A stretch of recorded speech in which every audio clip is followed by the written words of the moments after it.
مادر ببین برادری عزیز چی سوزش دارد، چی آرزو دارد.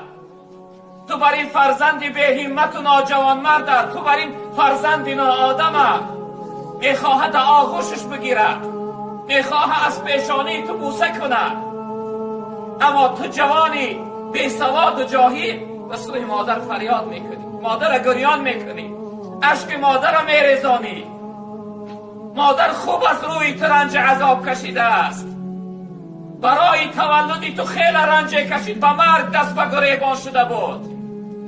نجاست های تو را با دستای زیبا و نازکش میشوشت و پاکیزه میکرد. ای ابله، و سوش ما فریاد میکنی، با گریانش میکنی. شبی که تو را خواب نمیبود او خواب نداشت، تا سحر تو را الله میگفت، تا سحر همراهی تو بیدار بود. وقتی از خواب میخستی خودش